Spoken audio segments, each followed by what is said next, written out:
Hi കൂട്ടുകാരെ, എല്ലാവരും സുഖമായിട്ടിരിക്കണമെന്ന് വിശ്വസിച്ചുകൊണ്ട് ഇന്നത്തെ നമ്മുടെ വീഡിയോ സ്റ്റാർട്ട് ചെയ്യുവാണ്.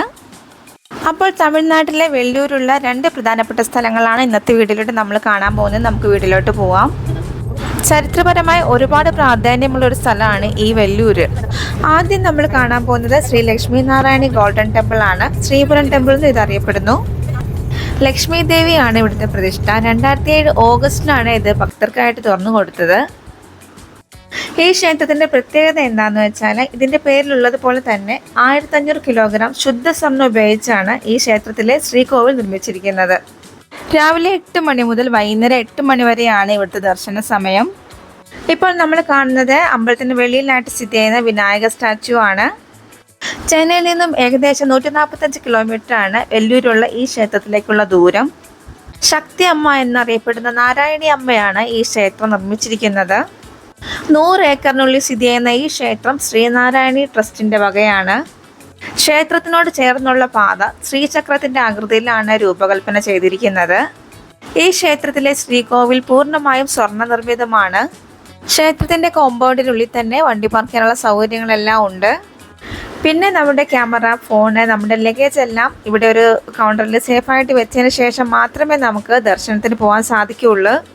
ക്ഷേത്രത്തിനകത്തേക്ക് ക്യാമറ, ഫോണൊന്നും അലൗഡ് അല്ല. നമ്മുടെ സാധനങ്ങളെല്ലാം സൂക്ഷിക്കുന്ന ഈ കൗണ്ടറിൽ നമ്മൾ ചെറിയൊരു ഫീ പേ ചെയ്യേണ്ടതുണ്ട്. സത്യം പറഞ്ഞാൽ ക്യാമറ അലൗഡ് അല്ല എന്ന് പറഞ്ഞപ്പോൾ ശരിക്കും വിഷമം തോന്നി കേട്ടോ. അത്ര ഭംഗിയാണ് ഈ അമ്പലം കാണാനായിട്ട്. നമ്മളിപ്പോൾ കാണുന്നതാണ് ഈ ക്ഷേത്രത്തിന്റെ മെയിൻ എൻട്രൻസ്. നമ്മൾ ഈ എൻട്രൻസിൽ കാണുന്ന ആർച്ചിലെ ഇടതുവശത്തായിട്ട് കാണുന്ന വ്യക്തിയാണ് ഇതിന്റെ സ്ഥാപകനായ നാരായണി അമ്മ. അപ്പോൾ നമ്മൾ മെയിൻ എൻട്രൻസിലേക്ക് വരുമ്പോൾ വാതിക്കലൊരമ്മ പൂമാല കിട്ടുന്നത് കാണാം. നമുക്ക് വേണമെങ്കിൽ ദർശനത്തിനായിട്ട് ഈ പൂമാല വാങ്ങി കൊണ്ടുപോകാവുന്നതാണ്. പിന്നെ നമ്മൾ അകത്തേക്ക് ചെല്ലുമ്പോഴേക്കും റൈറ്റ് സൈഡ്, ലെഫ്റ്റ് സൈഡൊക്കെ കാണുന്നത് നമ്മുടെ ഫോണും ലഗേജൊക്കെ വെക്കുന്ന കൗണ്ടറുകളാണ്. പിന്നെ അമ്പലത്തിൻ്റെ തന്നെ ഒരു ഫ്ലവർ സ്റ്റാളും നമുക്ക് അവിടെ കാണാം. പിന്നെ നമുക്കിവിടെ റൂം ബുക്ക് ചെയ്ത് സ്റ്റേ ചെയ്യാനുള്ള സൗകര്യങ്ങളൊക്കെ ഉണ്ട്. അതിനായിട്ട് റൂം ബുക്ക് ചെയ്യാൻ പ്രത്യേക ഒരു കൗണ്ടർ ഇവിടെ ഉണ്ട്. ഈ ക്ഷേത്രത്തിൽ നമുക്ക് ഫ്രീ ദർശനം അവൈലബിൾ ആണ്. പക്ഷേ ഇവിടെ ഫ്രീ ദർശനത്തിൻ്റെ സൈൻ ബോർഡോ ബോർഡിങ്ങോ ഒന്നും എവിടെയും എഴുതി വെച്ചിട്ടില്ല. ഫ്രീ ദർശനത്തെക്കുറിച്ച് അറിയാതെ വരുന്നവരാണെങ്കിൽ 150 റുപ്പീസ് കൊടുത്ത് ദർശനം നടത്തേണ്ടി വരും. പിന്നെ ഞങ്ങൾ അകത്തേക്ക് ചെന്ന് അവിടുത്തെ സെക്യൂരിറ്റിയോട് ചോദിച്ചപ്പോഴാണ് ഫ്രീ ദർശനത്തിൻ്റെ വേ ഞങ്ങൾക്ക് കാണിച്ചു തന്നത്. നമ്മുടെ കയ്യിലുള്ള ഫോണും ലഗേജ് എല്ലാം ഡെപ്പോസിറ്റ് കൗണ്ടറിൽ കൊടുത്ത് ഫീയും പേ ചെയ്തതിന് ശേഷം നമ്മുടെ ബോഡി ചെക്ക് ചെയ്ത് നമ്മുടെ കയ്യിൽ വേറെ എന്തെങ്കിലുമൊക്കെ ഉണ്ടെങ്കിൽ അതുകൂടെ ചെക്ക് ചെയ്ത് സ്കാൻ ചെയ്തതിന് ശേഷം മാത്രമേ നമ്മൾ ഉള്ളിലേക്ക് കടത്തി വിടുകയുള്ളൂ. അങ്ങനെ ചെക്കിംഗ് എല്ലാം കഴിഞ്ഞ് നമ്മൾ അകത്തേക്ക് കയറി ചെല്ലുമ്പോൾ നമ്മൾ തിരുപ്പതിയിലൊക്കെ ദർശനത്തിന് പോകുമ്പോൾ കാണുന്നത് പോലെയുള്ള വെയിറ്റിംഗ് റൂംസാണ് ഇവിടെയും ഉണ്ടായിരുന്നത്. 150ഓളം പേർക്ക് ഇരിക്കാൻ സൗകര്യമുള്ള 4 വലിയ വെയിറ്റിംഗ് റൂംസാണ് ഇവിടെ ഉള്ളത്. ഞങ്ങൾ വെയിറ്റിംഗ് റൂമിൽ എത്തിയപ്പോൾ 10 മണിയായിരുന്നു. പിന്നെ ഈ വെയിറ്റിംഗ് റൂമിനോട് ചേർന്ന് തന്നെ വാഷ്റൂം സൗകര്യങ്ങളൊക്കെ ഉണ്ട്. മാത്രമല്ല നമുക്കിവിടെ വാട്ടർ, കോഫി, സ്നാക്കൊക്കെ അവൈലബിൾ ആണ്. പിന്നെ ഒന്നും ഫ്രീ അല്ല, എല്ലാം പേ ചെയ്യണം.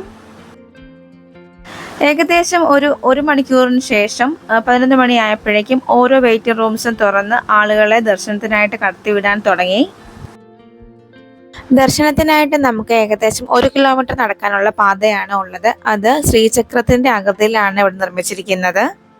ഫ്രീ ദർശനത്തിനായിട്ട് വന്നവരും ക്യാഷ് പേ ചെയ്തിട്ടുള്ള ഈസി ദർശനത്തിനായിട്ട് വന്നവരും ഏകദേശം ഒരേ പാതയിൽ എത്തുന്ന അവസ്ഥയാണ് ഉള്ളിലേക്ക് ചെന്നപ്പോൾ കാണാൻ കഴിഞ്ഞത്. ലോകത്തിലെ ക്ഷേത്രങ്ങളിൽ വെച്ച് ഏറ്റവും കൂടുതൽ സ്വർണ്ണം ഉപയോഗിച്ച് നിർമ്മിച്ചിരിക്കുന്നത് ഈ വെല്ലൂരിലെ സുവർണ ക്ഷേത്രമാണ്. ഇത് തെക്കേ ഇന്ത്യയിലെ സുവർണ ക്ഷേത്രം എന്നറിയപ്പെടുന്നു. 2001 ഈ ക്ഷേത്രത്തിന്റെ നിർമ്മാണം ആരംഭിച്ചത്. ഏകദേശം 350 കോടിയോളം രൂപയാണ് ഈ ക്ഷേത്രത്തിന്റെ നിർമ്മാണത്തിന് ചിലവായത്. 800ഓളം സ്വർണ്ണപ്പണിക്കാർ ഈ ക്ഷേത്രത്തിന്റെ നിർമ്മാണത്തിന് വേണ്ടി പ്രയത്നിച്ചിട്ടുണ്ട്. സ്വർണ്ണത്തകിടിൽ പൊതിഞ്ഞ 36 തൂണുകളാണ് ഈ ക്ഷേത്രത്തിലുള്ളത്. പൗർണമി പൂജ ഇവിടുത്തെ പ്രധാന പൂജകളിൽ ഒന്നാണ്. തിരുപ്പതി ദർശനം കഴിഞ്ഞു വരുന്നവർ ഇവിടെയും ദർശനം നടത്താറുണ്ട്. ഇവിടുത്തെ പ്രതിഷ്ഠ ഇരിക്കുന്നത് വെള്ളത്താൽ ചുറ്റപ്പെട്ട ശ്രീകോവിലാണ്. ഈ വെള്ളത്തിൽ നമുക്ക് കോയിൻസും നോട്ടൊക്കെ ധാരാളം ഇട്ടിരിക്കുന്നത് കാണാം. അത് മാത്രമല്ല ഇവിടെയുള്ള മഹാലക്ഷ്മിയുടെ പ്രതിഷ്ഠ അത് 79 കിലോ സ്വർണം കൊണ്ട് നിർമ്മിച്ചിരിക്കുന്നതാണ്. ഏകദേശം ഒരു 12 മണിയായപ്പോൾ നമ്മൾ ദർശനം കഴിഞ്ഞിറങ്ങി. ദർശനം കഴിഞ്ഞ് നമ്മൾ തിരിച്ചു വരുന്ന വഴിയെല്ലാം നമ്മുടെ വഴി ബ്ലോക്ക് ചെയ്തുകൊണ്ട് ഇവിടെ നിറയെ എക്സിബിഷൻ സ്റ്റാളുകളാണ് കാണുന്നത്. നമുക്ക് ഇഷ്ടപ്പെട്ട സാധനങ്ങളൊക്കെ ഇവിടുന്ന് വാങ്ങിക്കാം. ഇവിടെ ചെറിയൊരു ഫുഡ് സ്റ്റാള്, സ്നാക്കിൻ്റെ സ്റ്റാളുണ്ട്, ഡ്രസ്സിൻ്റെ സ്റ്റാളുണ്ട്, പിന്നെ ഗോഡ്സിൻ്റെ ഫോട്ടോസിൻ്റെ സ്റ്റാച്ചുവിൻ്റെ ഒക്കെ ഒരു സ്റ്റാളുണ്ട്. വെല്ലൂരിലെ ഈ ഗോൾഡൻ ടെമ്പിളിൽ വന്നിട്ടുള്ള കൂട്ടുകാരാണെങ്കിലും വീഡിയോ കാണുന്നുണ്ടെങ്കിൽ നിങ്ങളുടെ എക്സ്പീരിയൻസ് ഷെയർ ചെയ്യണം കമൻറ്റിലൂടെ. അമ്പലം നല്ല ഭംഗിയാണ് കാണാനായിട്ട്. അതുപോലെ തന്നെ ഈ ശ്രീചക്രപാതയിലോട്ടുള്ള യാത്രയും രസകരമാണ്. പക്ഷേ ഇവിടെ ഭക്തിയേക്കാൾ കൂടുതൽ ബിസിനസ്സിനാണ് പ്രാധാന്യം കൊടുക്കുന്നതെന്ന് നമുക്ക് ദർശനം കഴിയുമ്പോൾ മനസ്സിലാവും. അമ്പലത്തിനകത്ത് തന്നെ ഫോട്ടോ എടുക്കുന്ന ഒരു കൗണ്ടർ ഉണ്ട്. ടെമ്പിളിന്റെ പിക്ക് വെച്ച് നമുക്കത് ഫ്രെയിം ചെയ്ത് തരും. അത് ഫ്രീ അല്ല, നമ്മൾ ക്യാഷ് പേ ചെയ്യണം. അങ്ങനെ വെല്ലൂർ ഗോൾഡൻ ടെമ്പിളിലെ ദർശനം എല്ലാം കഴിഞ്ഞ് ഞങ്ങൾ വെല്ലൂർ തന്നെയുള്ള വളരെ ചരിത്രപ്രധാനമായ മറ്റൊരു സ്ഥലത്തേക്കുള്ള യാത്ര ഇവിടെ തുടങ്ങുകയാണ്. അടുത്തായിട്ട് നമ്മൾ ഈ യാത്രയിലൂടെ കാണാൻ പോകുന്നത് വെല്ലൂർ ഫോർട്ടാണ്. ചരിത്രപരമായ ഒരുപാട് പ്രാധാന്യമുള്ള സ്ഥലമാണ് ഈ വെല്ലൂർ കോട്ട. നമ്മൾ റോഡിൽ നിന്ന് നോക്കുമ്പോഴുള്ള കാഴ്ചയാണ് ഈ കാണുന്നത്. വെല്ലൂർ ടൗണിന്റെ ഹൃദയഭാഗത്തായിട്ടാണ് ഈ ഫോർട്ട് സ്ഥിതി ചെയ്യുന്നത്. ഏറ്റവും ശക്തമായതും ഏറ്റവും വലുതുമായി കരുതപ്പെടുന്ന സൗത്ത് ഇന്ത്യയിലെ ഫോർട്ടാണിത്. 16-ാം നൂറ്റാണ്ടിലാണ് ഈ കോട്ട നിർമ്മിച്ചത്. പൂർണ്ണമായും കരിങ്കല്ലിലാണ് ഈ കോട്ട നിർമ്മിച്ചിരിക്കുന്നത്. ഏകദേശം ഒരു 133 ഏക്കറിലാണ് ഇത് സ്ഥിതി ചെയ്യുന്നത്. 191 അടി വീതിയും 29 അടി ആഴവും ഉള്ള ഒരു കായൽ ഇതിനെ ചുറ്റിയുണ്ട്. ഇതിൽ ആയിരക്കണക്കിന് മുതലകളും ഉണ്ടായിരുന്നു. ബ്രിട്ടീഷുകാരുടെ കൈവശം കോട്ട ആയിരുന്ന സമയത്ത് ടിപ്പു സുൽത്താന്റെ മരണശേഷം അദ്ദേഹത്തിന്റെ കുടുംബത്തെ ഇവിടെ തടവിൽ പാർപ്പിച്ചിരുന്നു. 1979 ഈ സംഭവം. അതുപോലെ തന്നെ ശ്രീലങ്കയിലെ അവസാന തമിഴ് രാജാവായിരുന്ന വിക്രമരാജസിംഹനെയും ഇവിടെയാണ് തടവിൽ പാർപ്പിച്ചിരുന്നത്. ഈ കോട്ടയ്ക്കുള്ളില് ജലകണ്ഠേശ്വരന്റെ ഒരു അമ്പലവും പിന്നെ ഒരു ചർച്ചും ഒരു മോസ്കും ആണ് ഉള്ളത്. പിന്നീട് 1999 ഒരു മ്യൂസിയവും ഇതിനുള്ളിൽ സ്ഥാപിച്ചു. 1806 ബ്രിട്ടീഷുകാർക്കെതിരെയുള്ള ആദ്യ യുദ്ധം നടത്തിവെച്ചതും ഈ കോട്ടയിൽ നിന്നാണ്. അവസാനം ഈ കോട്ട ബ്രിട്ടീഷുകാരുടെ കൈവശമായിരുന്നു. ഇന്ത്യക്ക് സ്വാതന്ത്ര്യം കിട്ടിയതിനു ശേഷം ആർക്കിയോളജിക്കൽ സർവേ ആണ് ഇതിന്റെ സംരക്ഷണ ചുമതല നിർവഹിച്ചു വരുന്നത്. സൗത്ത് ഇന്ത്യയിലെ വളരെ പ്രധാനപ്പെട്ട ഫോർട്ടുകളിൽ ഒന്നാണിത്. പിന്നെ നമുക്ക് ഈ ഫോർട്ട് വിസിറ്റ് ചെയ്യാനുള്ള സമയം രാവിലെ 9 മണി മുതൽ വൈകുന്നേരം 5 മണി വരെയാണ്. വെല്ലൂർ ഫോർട്ട് സിറ്റി എന്ന പേരിലാണ് അറിയപ്പെടുന്നത്. ഇനി നമുക്ക് ഈ ഫോർട്ട് എല്ലായിടവും ഒന്ന് ചുറ്റി നടന്ന് കാണാം.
അപ്പോൾ ഇന്നത്തെ വീഡിയോ എല്ലാ കുട്ടികൾക്കും ഇഷ്ടമായെന്ന് വിചാരിക്കുന്നു. ചെന്നൈ വരുമ്പോഴേക്കും വെല്ലൂർ വിസിറ്റ് ചെയ്യാൻ മറക്കരുത്.